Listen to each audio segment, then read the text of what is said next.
उषा के दो बेटे थे, ऋषभ और सुनील। ऋषभ उसका सौतेला बेटा था। उषा हमेशा ही अपने सगे बेटे सुनील को ज्यादा प्यार करती थी। सुनील की शादी हो चुकी थी और ऋषभ की शादी भी निशा नाम की लड़की से हो जाती है। उषा सुनील की पत्नी कीर्ति को ज्यादा प्यार करती थी। एक दिन वो अपनी बहू कीर्ति के लिए साड़ी ले आती है। ये लो बहू, तुम्हारे लिए साड़ी लाई हूँ। कल पड़ोस की शादी में जाना है ना, तुम यही पहन कर चलना। तभी वहाँ ऋषभ आ जाता है। अरे माँ, तुम निशा के लिए साड़ी नहीं लाई?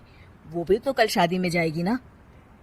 हाँ, वो भी जाएगी, पर उसके पास तो काफी साड़ी होंगी ना। अभी अभी तो शादी हुई है तुम दोनों की, तो उसी में से कोई पहन लेगी वो। ऋषभ ये सुनकर उदास हो जाता है।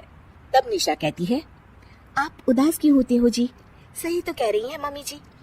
मेरे पास तो बहुत साड़ियां हैं और सारी की सारी नई हैं। मैं उन्हीं में से कोई पहन लूंगी। वो बात नहीं है निशा।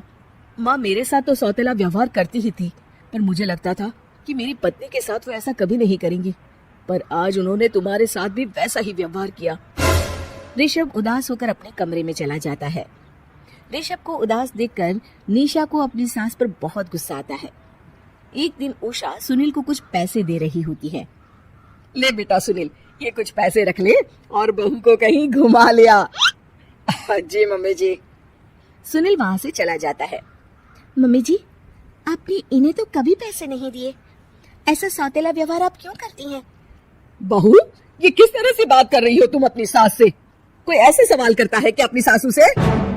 सास, अरे जिस दिन से मैं इस घर में आई हूँ ना, आपने तो मुझे अपनी बहू माना ही नहीं।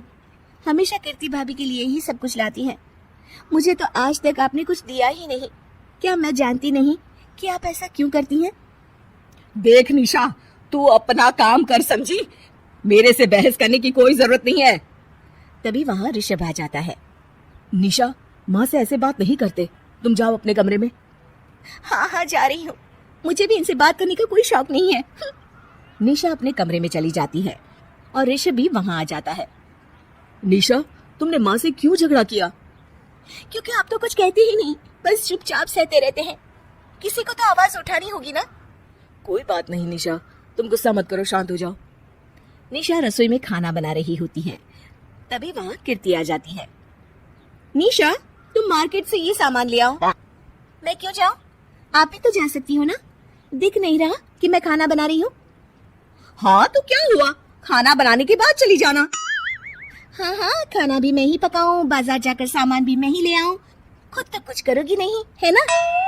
ओहो, जुबान तो देखो कैसे चल रही है।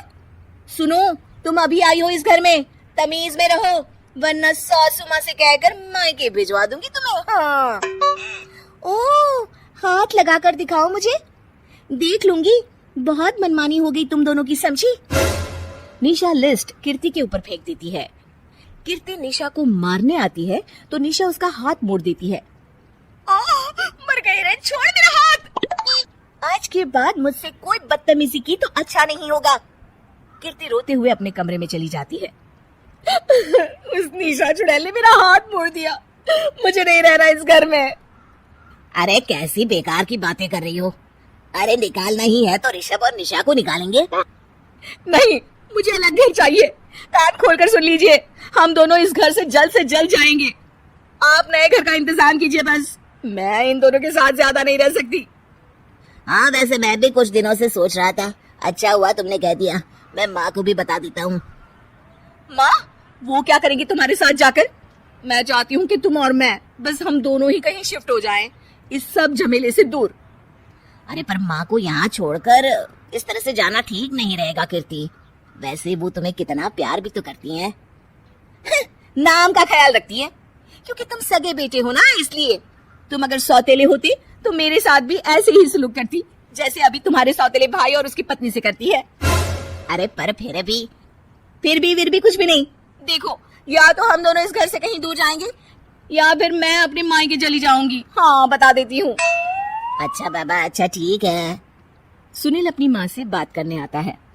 माँ, मैं सोच रहा हूँ कि कीर्ति के साथ अलग घर में शिफ्ट हो जाऊँ। अरे वाह बेटा, ये तो बहुत अच्छा सोचा है तुमने।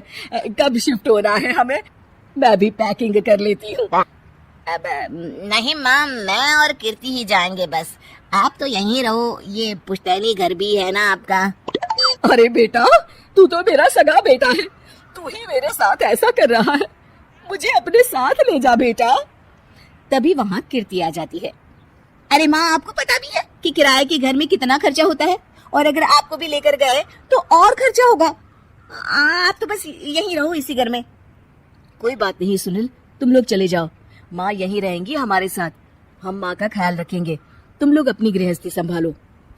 निशा को ये देखकर बहुत खुशी होती है, वो मन ही मन सोचती है, अब आया ना ऊंट पहाड़ के नीचे, अब मम्मी जी को पता चलेगा बड़ा सगा और सौतेला करती रहती थी।